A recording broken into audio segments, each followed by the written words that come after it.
Hey, good morning, good morning, everybody. How are you? So, um, we'll just dive right in, right? Well, y'all know that I am currently reading in my morning, reading and meditation times from this one, Living a Life of Awareness by Don Miguel Ruiz Jr. Hey, good morning, Christy. Good morning, Robin. And hey, good morning, Melissa. So, hey. So, if you don't know anything about Don Miguel Ruiz Sr., he is the gentleman who wrote the Four Agreements. And this is his son that wrote this. So the reason I love, like I said yesterday, this book is because it has the practical application that goes along with the practice. So I'm just going to kind of dive right in this morning, and y'all know the routine, right? It's simply ask that I'm gonna turn to the right page that gives me what I need for right now. So like I have this thing when I am not asking for something but speaking for something, right? Because I think that we are supposed to speak about the things that we want to bring into our lives, right? So I always say, this or something better, or because sometimes what we think we need isn't what we need, right? Sometimes we have an idea, but I don't ever want to limit. Like, I don't want to be like, God, give me a Honda, and God really has like a damn Ferrari for me. Like, I want this thing or something better. And the other thing that I do when I'm praying about something, or I'm, kind of checking in with my inner wisdom, the question that I always ask, my wisdom is this thing for my highest good? What do I need to know for my highest good? And then I just trust what I get. Now, that is not something that, that comes easy, because it's second nature. Let me ask you guys this.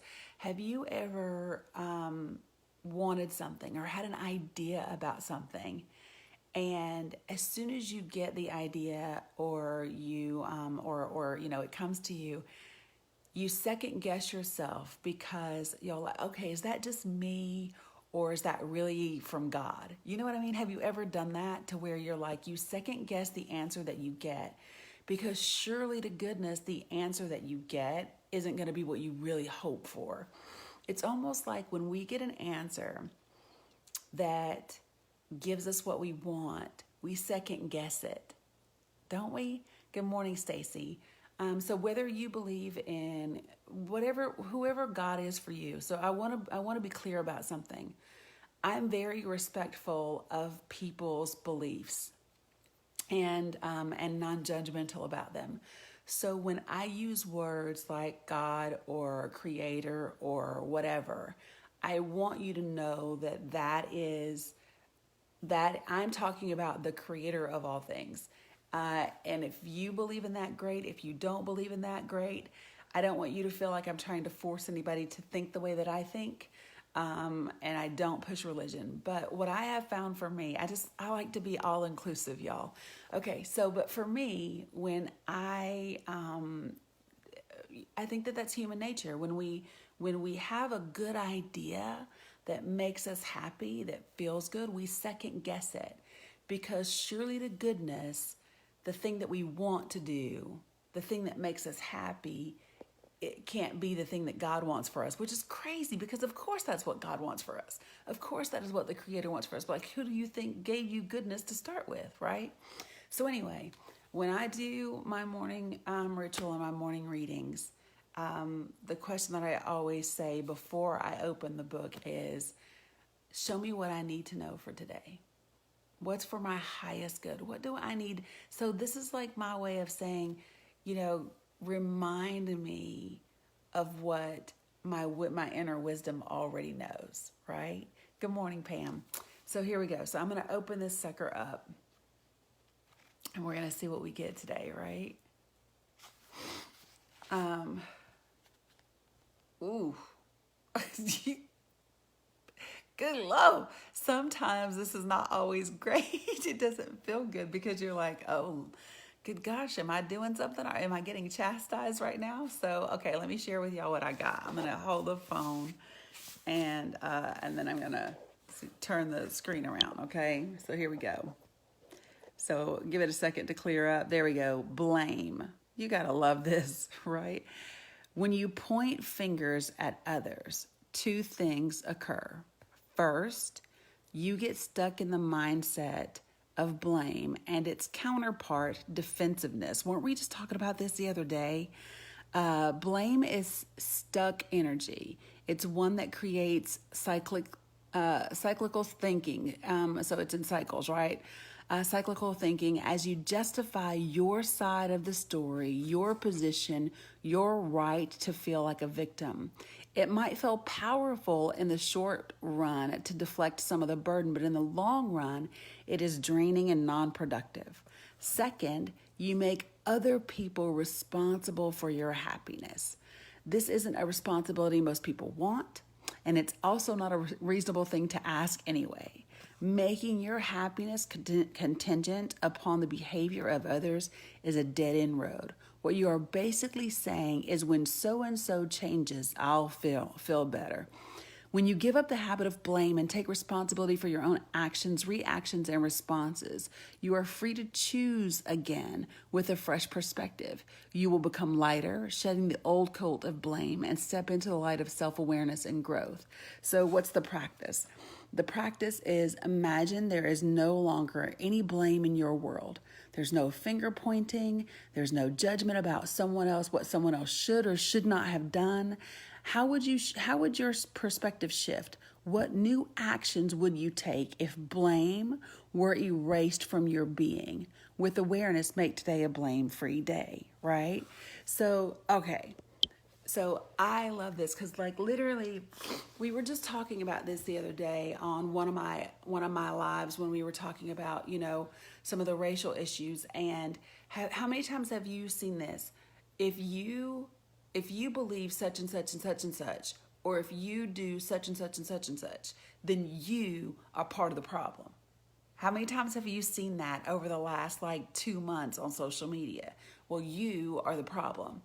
As soon as we do that, and when you make someone, imagine if somebody walked up to you and was like, or if you're married or in a relationship, imagine if your significant other said to you, well, you are the damn problem. Immediately what happens? Our defensiveness comes up. We want to justify what we did, what we believe, what we're thinking. It makes the conversation, the challenging, difficult conversation, because you have to get through that wall of defensiveness, right? So I always think about, and now here's the thing, I think that there's this sweet spot between blame and holding people accountable. And here's where I think that sweet spot lies for me as I think about how does this apply to me. Blame means I am making you responsible for the situation. Accountability says I am holding you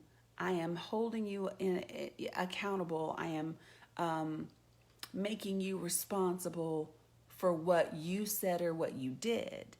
And there's a difference. So blame, right? Blame makes someone responsible for the situation, right? Accountability makes them responsible for only what they said and did, not the situation, not how it made you feel, not what, you added on to it, not your triggers that came afterwards, not your reminder of everything that happened in the past.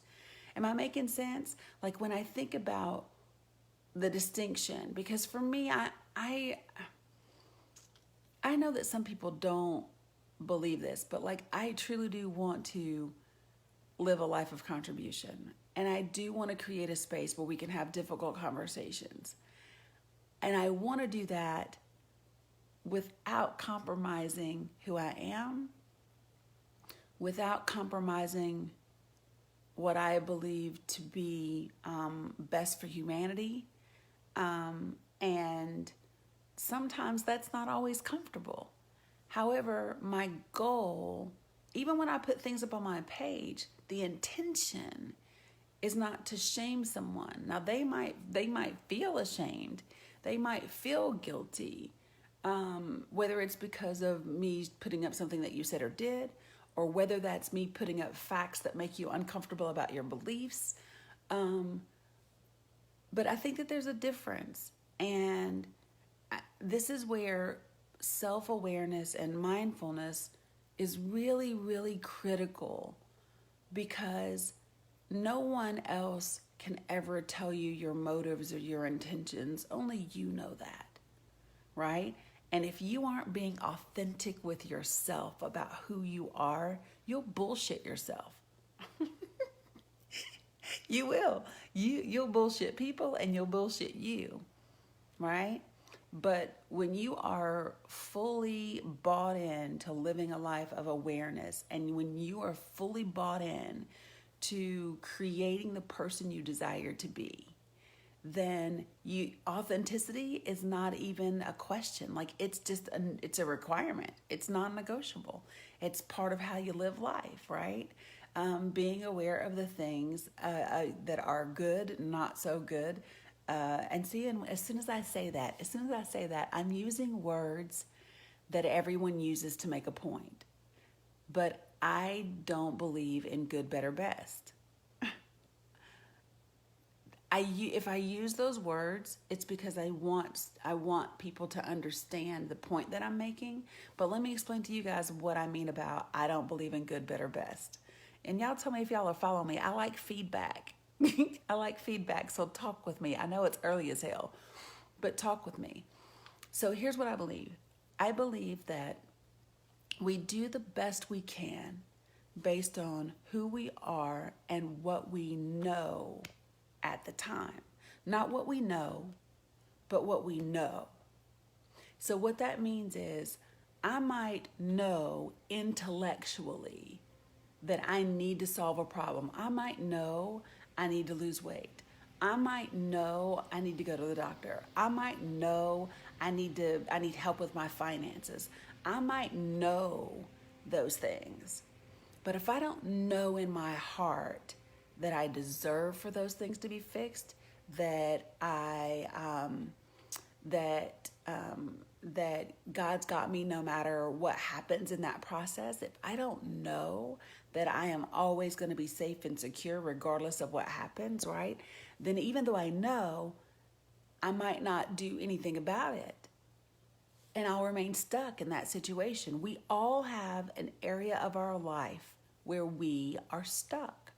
And what we do is we judge ourselves in that moment, right? We judge ourselves on that one area where we suck. We always compare our worst area because in someone else's area where it's their best, right? You don't compare your weight loss to someone else who's also struggling. Nope. You compare your weight loss to somebody else who that's their strong suit. Now, never mind the fact that you might have a happy marriage, you might have a great relationship, and she might be like in shape, but fucking miserable. But you don't judge those two things, right? That's what we do. We blame. And so going back to this morning's reading, right? We do the best we can, guys, based on who we are and what we know at that time, which means I don't do better tomorrow or better another day, right? I do my best every day because that's all I got.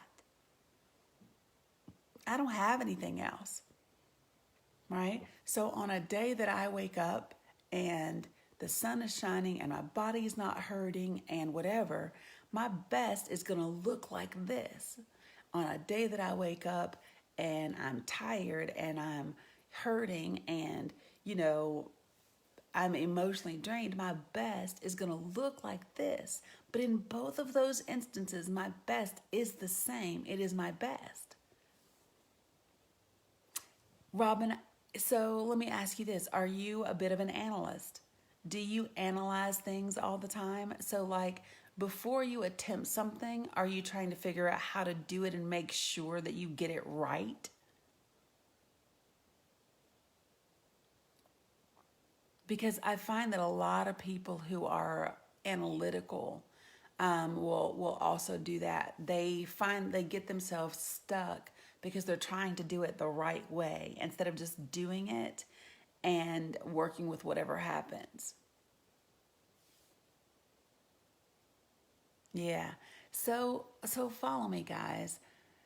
I truly believe that we get this one life, right? And okay, when we say things are going to go wrong or you need to get them right, what does that even mean? Because however something goes is whether that's perceived to us to be good or bad, however something ends up is whatever is necessary for our growth in this lifetime. So nobody has a failed marriage.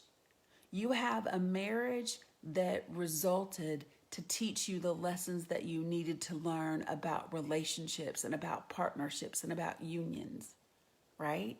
So if you've had three failed marriages, it's not that you suck at marriages. It's not that you failed at three marriages. It's that you have yet to learn the lesson that is being provided to you in these relationships for your growth in this lifetime.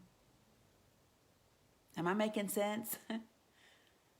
When we learn the lesson that is needed for our inner growth in this lifetime, we stop repeating the same situations. We stop dating the same people in a different body, right? We stop working the same job with different bosses or even in different industries. We stop experiencing, right? When we learn the lessons needed for our growth in that thing, we stop repeating that. That's how you know, right? That's how we know. You know, hopefully this is helpful. These are so about 7 years ago. Um, I was dating God. I was 37. Wait, 37. I was 37 years old when I started dating a 25-year-old NFL player. What the fuck, right? But that's true. And we dated for almost 2 years when I lived in Charlotte. And 7 years ago, that relationship um, uh, was coming to its end, and it was a toxic and beautiful relationship. Like, I totally get why we stuck with each other as long as we did, because we gave each other what we needed in certain places in our life, and it wasn't healthy, but it worked. Now, don't get me wrong. When I say it wasn't healthy, it obviously it ended up being healthy because it caused this moment for me. So it caused this moment for me when that relationship ended, where I knew two things. I knew that I never wanted to feel the way I felt in that moment when that relationship ended. I never wanted to feel that again. And here was what was different about the end of this relationship and the end of when I got divorced, which happened like a couple of years earlier, a few years earlier than this. When I got divorced, I knew that I never wanted to feel that way again, but I also wasn't willing to risk love again. So when I got divorced, I was okay shutting myself off emotionally from people in an effort to remain safe.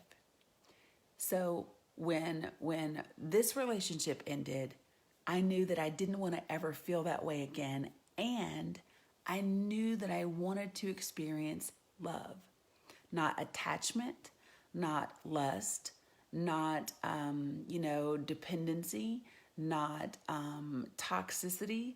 I knew that I wanted to experience real love. And I knew that in order for me to do that, it wasn't dependent upon anybody else. It was dependent upon me. So I didn't blame him for the situation and how I felt. Well, I did at the time, and then I outgrew it. I did in the moment, kind of, sort of, but then I quickly outgrew it. And the reason why I can say that I outgrew it is because I didn't make him responsible for my happiness. I began this journey that said, what is required for my happiness? Now, I might blame you for being like a cheating, lying asshole because that's what you did. Yeah, I might hold you accountable for the things that you did and things that you said. But I am not making you accountable for my happiness. It is up to me to create myself as the person that I desire to be in this lifetime. See, most of us simply are who we end up being. We are who life makes us. We're who our parents tell us we are. We're who our teachers tell us we're supposed to be. We're who our husbands need us to be. Most of us simply end up being who life makes us. Very few people intentionally create themselves. So several years ago, I said this. I said, I want to be who I was originally designed to be.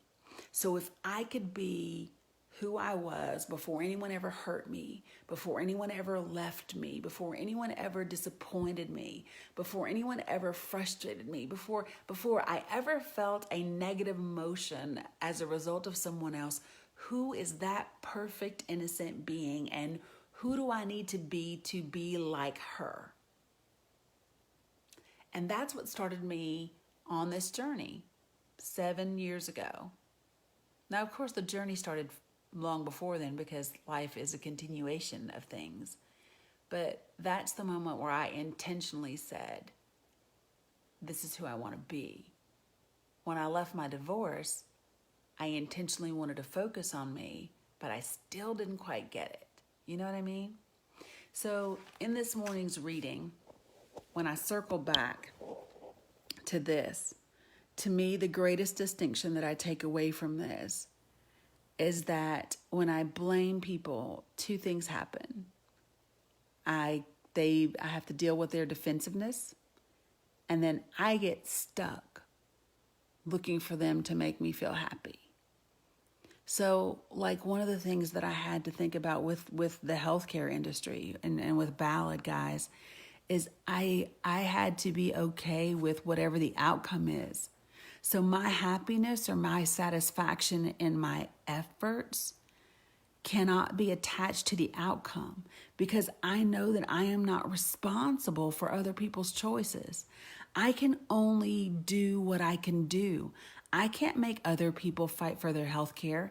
I can't make quote unquote politicians, introduce legislation that changes things. I can only do my part. And then I have to simply be happy with the part that I've done, right? So that I don't become stuck and they don't become responsible for my happiness. Does that make sense? So that's the way that, good morning, Lisa. That's the way that I look at this. That's the nugget that I take away from my morning reading. Hopefully, that's helpful to you. So I'm going to hop off here. I'm going to do my journaling time.